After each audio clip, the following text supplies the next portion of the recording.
This is a page from the private notebook of Leonardo da Vinci. He is trying to write out the multiplication table, and he is getting it wrong. Look at it. The numbers are scratched, crossed out, written over. A grid of basic arithmetic. 7 times 8, 9 times 6. There are corrections in the margins. There are erasures. This man, the man who painted The Last Supper, who designed flying machines, who dissected human cadavers to draw the heart's valves, could not reliably multiply. This is not a myth. It is not an internet rumor. It is written in his own hand. The evidence is physical. It carries a shelf mark, Codex Atlanticus, a collection of loose sheets, bundled long after his death, containing thousands of notes and drawings from across his life. On one of those sheets, the multiplication table attempt sits like a confession. You clicked because the claim sounded impossible. You are looking at the proof. It is real, and it opens a case. Because the question is not whether the gap existed. The question is how it existed inside that mind. What kind of mind can design a workable diving suit, map the ventricles of the human brain, see the flow patterns of a river from a bird's eye view it had never seen, and still stumble on 8 times 7? That is the case before us. We are going to open it like a forensic file. We are not going to guess. We are not going to use the word genius as a magic spell that makes the evidence disappear. We are going to follow the paper trail Leonardo left behind. Over 7,000 surviving notebook pages. They form a record of a mind, not a curated memoir.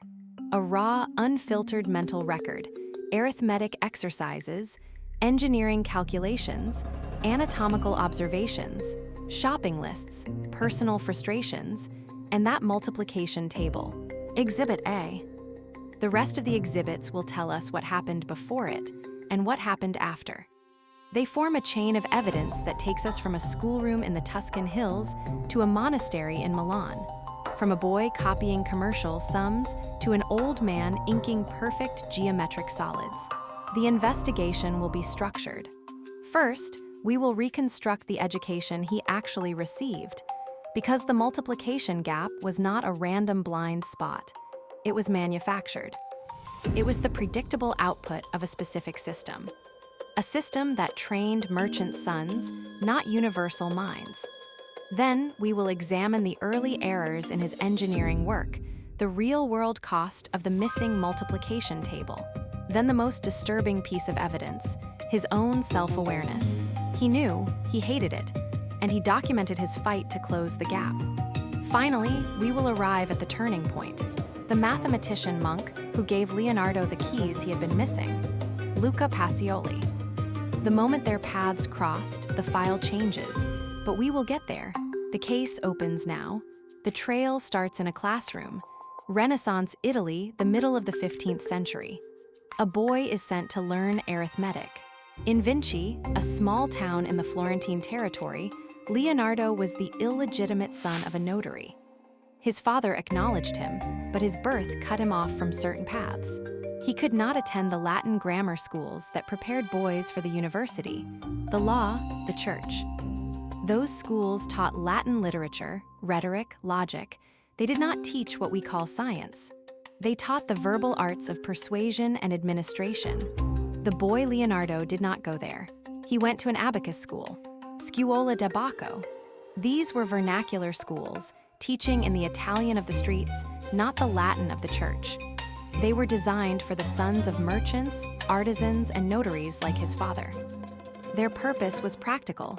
Turn a boy into someone who could calculate interest, partition a shipment of wool, convert currencies, keep debellentry books. They taught arithmetic through commercial examples. Addition of bags of grain, subtraction of florins and soldi, multiplication for pricing cloth by the yard, division for splitting profits among partners. They used the abacus board, the counting frame, finger reckoning, and they taught the algorithm. Write the numbers, carry the digit, step by step. It was procedural. You memorized certain products, but the deep structure of the thing, the multiplication table as a lattice of relationships, that was not drilled the way modern schools drill it. The abacus method let you compute without internalizing the full grid. You could get the answer by repeated addition, by tricks, by finger positions. You could be fast without knowing that 7 times 8 is 56 by heart. Leonardo was fast and smart, and he got through. He learned enough to help in a notary's office, enough to enter the workshop of Andrea del Verrocchio in Florence as an apprentice. In that workshop, he learned to mix pigments, to cast bronze, to draw. He did not open a copy of Euclid's Elements. That manuscript was in Latin. He was what his contemporaries called an homo sans letter, a man without letters, a man cut off from the language of formal learning. And for years, it did not matter. He painted, he sculpted, he designed theatrical machines and canal locks. He drew the human face and the muscles beneath it. But then the projects got larger. The calculations got heavier. The gaps began to crack through the surface. The next set of exhibits comes from his engineering studies. The Sforza horse, a colossal bronze equestrian monument commissioned by Ludovico Sforza, Duke of Milan, in the 1480s. Leonardo threw himself into the project. He filled notebooks with studies of horses, with ideas for casting, with sketches of the armature, and with numbers, dividing the weight of the bronze, calculating the volume of the clay model, estimating the fuel for the furnace. And on those pages, you can see it, not once, repeatedly, arithmetic mistakes, multiplication errors. A number that should be double is off by a factor. A unit conversion that does not close. Crossed out figures, with a new guess squeezed into the margin. The hand that could draw a horse's nostril with one confident line could not reliably multiply two two-digit numbers. The evidence is not hidden in a single folio. It is scattered across the engineering codices. Codex Madrid I, discovered in the 1960s, shelved in a library in Spain, filled with mechanical designs and the calculations that accompany them. On page after page, the arithmetic shows strain. In a calculation for a lifting machine, he writes a series of products and one of them is off. He catches it, scribbles a correction, but the process is slow, laborious, visibly conscious. He is not fluent. He is a man sounding out the words of a foreign language, letter by letter. This was not a trivial problem. If you miscalculate the volume of molten bronze for a monument that size, you waste tons of metal, you crack the mold, you ruin months of work and a patron's trust. The Sforza horse was never cast in his lifetime. The bronze was requisitioned for cannon. But the arithmetic errors in his designs raise a haunting question. Even if he had secured the metal, would the casting have succeeded? Or would the arithmetic have betrayed him? The physical evidence is unambiguous. The man who could map a human fetus in the womb, who could reverse engineer a bird's wing, was fighting his own number blindness every time he sat down to design. But here is where the case becomes more interesting than mockery. He knew. He was not an oblivious savant floating on talent.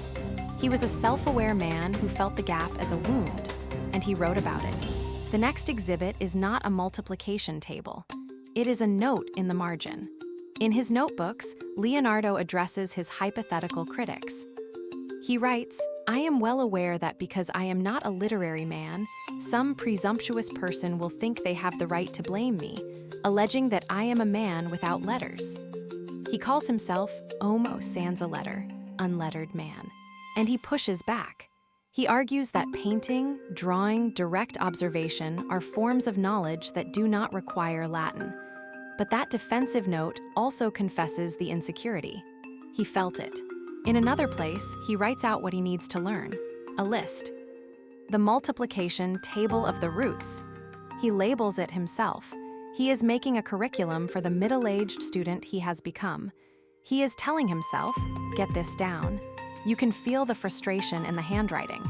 The same phrase, of the roots, suggests he is trying to organize multiplication facts by their base numbers, linking them somehow, trying to build the lattice his abacus training never gave him.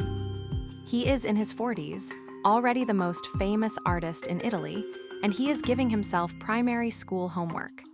and he is failing it publicly in his own private pages. This is the emotional pivot of the case. We were trained to imagine genius as a finished marble statue, seamless, perfect at every point. That page cracks the marble. Behind it is a man who is ashamed of what he does not know and too proud to let the shame stop him. He is not pretending to be omniscient. He is documenting his own ignorance as fuel. The multiplication table is not a trophy of his mind. It is a training scar, and that scar tells us something about what genius actually looks like when you strip away the myth. It looks like a man alone at his desk, late at night, copying out a child's exercise and getting it wrong, scratching it out, and doing it again. It looks like a man who refuses to let a gap define him. That refusal drove him to one specific door. Milan, 1496. The court of Ludovico Sforza. Leonardo had been there for over a decade. He had painted the Last Supper. He had designed festivals and weapons and irrigation systems. And then someone arrived who changed everything. A Franciscan friar, a mathematician, Luca Pacioli. He was not an obscure figure. Pacioli had just published a massive book, the Summa de Arithmetica, Geometria, Proportioni et Proportionalita. Summa for short. A 600-page encyclopedia of the known mathematics of the age. Arithmetic, algebra, geometry, bookkeeping, he had codified it all. He was the most prominent mathematical teacher in Italy, traveling from court to court, lecturing, teaching, gathering students. The surviving portrait of him, often attributed to Jacopo de Barbari, shows him with a mathematical diagram, a chalkboard, a compass, a transparent polyhedron, the tools of his trade. He looked like a professor. He looked like exactly what Leonardo needed. And Leonardo, in his mid-40s, approached him. He did not wait to be discovered. He went to Pacioli. He sought out the teacher. The evidence for their immediate connection is in Pacioli's own writings. Pacioli refers to Leonardo as a friend, a collaborator, a man of notable intelligence. By 1497, they were working together on a book that would become a landmark of the Renaissance, De Divina Proportion, on the divine proportion. The mathematics of the golden ratio, of geometric solids, of perspective. Pacioli wrote the text. Leonardo drew the illustrations. Over 60 drawings of polyhedra, of cubes and octahedra and dodecahedra suspended in space, rendered with the precision of a man who had finally found the right language. The man who struggled to write a multiplication table was now translating higher dimensional geometry into art. But we are not there yet. The case file has brought us to the threshold of that transformation. Luca Pacioli is in Milan. Leonardo has found his mathematical mentor. The stage is set. The next section of the notebooks, the late geometric studies, the Vitruvian Man, the fusion of art and proportion, those pages are about to open. But we have to pause here, because what happens next is not a simple happy ending. The transformation was radical, but it did not erase the early pages. The multiplication table does not disappear. It remains in the file, a forensic ghost, always present beneath the later mastery.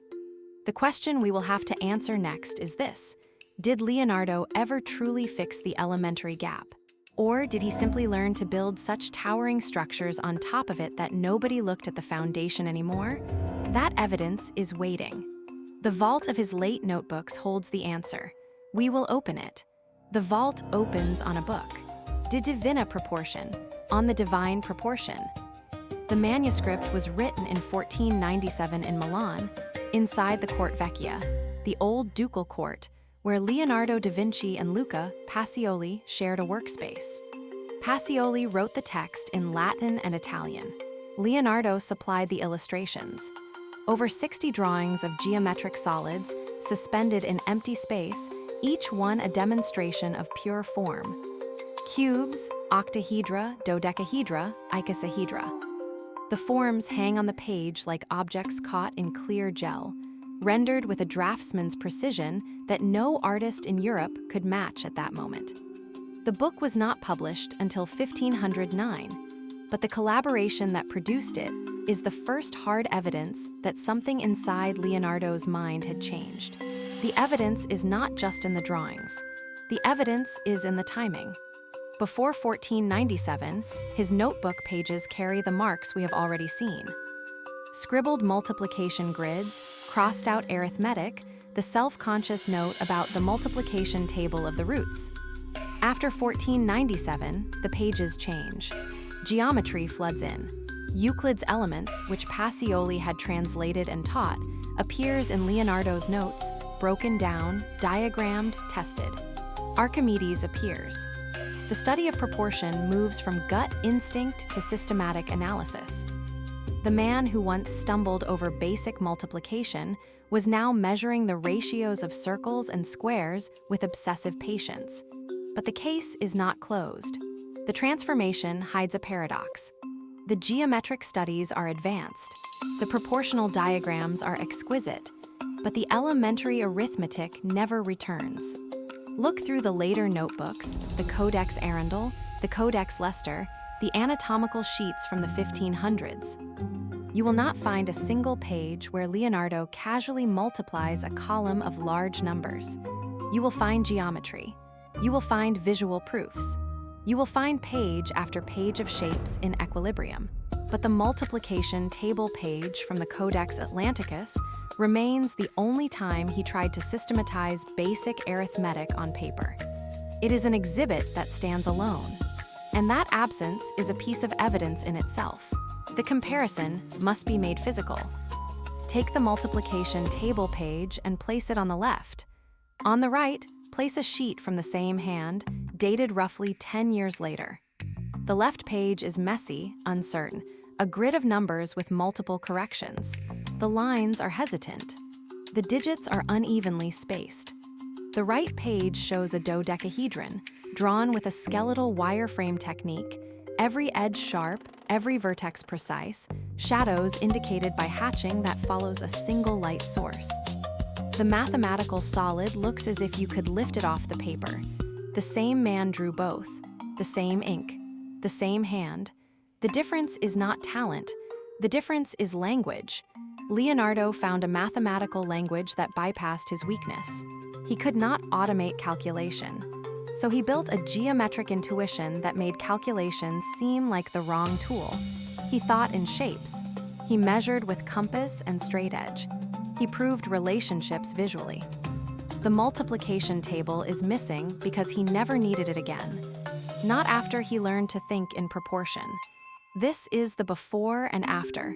It is dramatic. It is real. It is also incomplete. Because the most famous single image Leonardo ever produced comes from this exact period, and it contains the proof of both his mastery and his gap. The Vitruvian Man. The drawing was made around 1490, roughly a decade before the De Divina Proportion illustrations, but its intellectual DNA is the same. It is a study of human proportion, directly inspired by the Roman architect Vitruvius, whose text Leonardo was reading with the help of a translator. The image is a proof, not a portrait. A nude male figure stands inside two superimposed geometric shapes, a circle and a square. The navel is the center of the circle. The fingertips and feet define the square. The body is the bridge between the two. It might be the most reproduced drawing in the history of art, and it is a mathematical argument. Vitruvius claimed that a well-proportioned building should echo the proportions of the human body. Leonardo reverse-engineered the claim. He drew the body in such a way that it fit the ideal shapes. But he did not just copy Vitruvius. He corrected him. Vitruvius gave rough ratios. Leonardo made them precise. The foot equals 1/6 of the height. The face equals 1/10. The span of the arms equals the total height.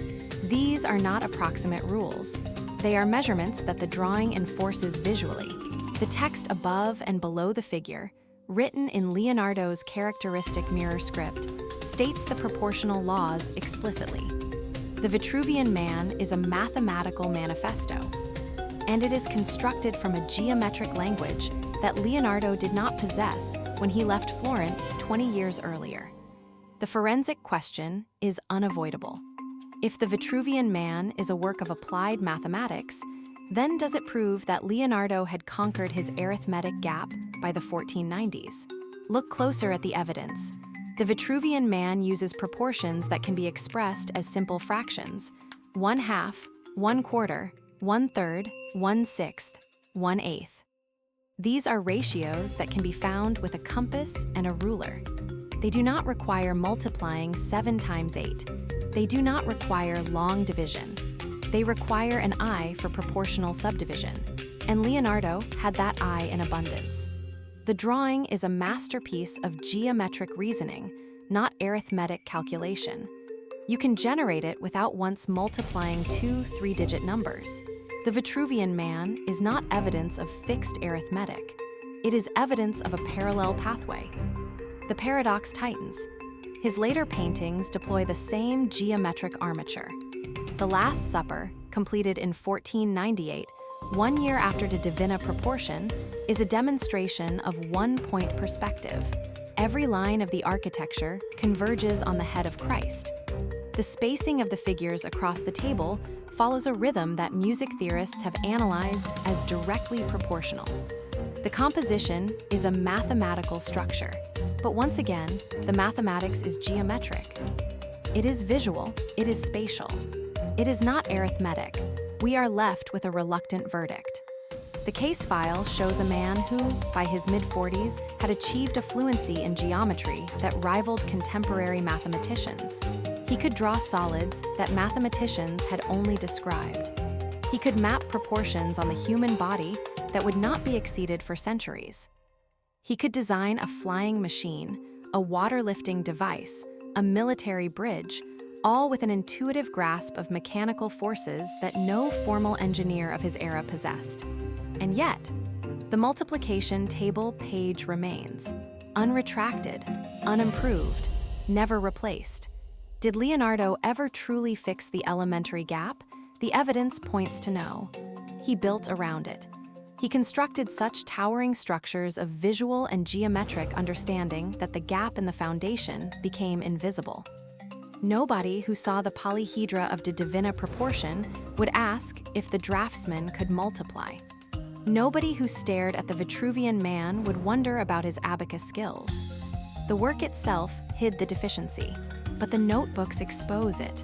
The notebooks are the deposition, and they testify that the gap was never filled. It was simply rendered irrelevant by what grew above it. This is not a verdict that diminishes him. This is the verdict that explains him. Leonardo da Vinci was a high-functioning autodidact who started with almost no formal mathematical education, recognized his deficiency with acute pain, sought out the best mathematical mind he could find, and then absorbed what he could and bypassed what he could not. He learned proportion because proportion could be drawn. He learned geometry because geometry could be visualized. He did not learn arithmetic fluency because arithmetic fluency was invisible. It happened inside the mind. Leonardo's mind worked on paper, visibly, with ink. If he could not draw it, he could not fully arrive at it. Arithmetic was a black box. Geometry was a stage. He made the stage and performed on it. The multiplication table page, then, is not a mark of shame. It is the most honest page in the entire corpus. It is a ticket stub from a staggering journey. On one side of the journey, a man in his late 30s sits at a desk in Milan, frustrated by a grid of numbers, crossing out errors, trying to memorize what a child of 10 could recite. On the other side, the same man, a decade later, draws a geometric solid so perfectly that a mathematician wonders if he is seeing a divine form. The two images are separated by time, by effort, by the intervention of a Franciscan friar, and by an obsession that never stopped. They are the same man. Take the multiplication table page. Look at it one final time. The grid is messy. The numbers are uneven. Some entries are correct, some are corrected, some are simply abandoned. The page has no date, but the surrounding folios suggest the early 1490s. The handwriting is unmistakably Leonardo's. The document is archived in the Biblioteca Ambrosiana in Milan, Catalogued as Codex Atlanticus, folio 288 rectobi. It is authentic. It is incontrovertible. It is the single most important exhibit in the case. Now look at the Vitruvian Man. It is housed in the Gallery dell'Accademia in Venice. It is drawn on a sheet roughly 34 by 24 centimeters. The ink is brown. The lines are confident. The circle is drawn with a compass prick visible in the paper. The square is drawn with a straight edge. The figure stands at the intersection of two worlds, the cosmography of the circle and the materiality of the square. The text above and below, in mirror script, spells out the proportional system. The drawing is a final statement on the human form as a mathematical object, and it was made by hands that, only a short time earlier, had fumbled a multiplication table. That is the case. The multiplication table page cracks the marble statue of universal genius. Inside the marble, we do not find an arithmetician. We find a learner. A stubborn, self-critical, voracious learner who refused to let a gap define him.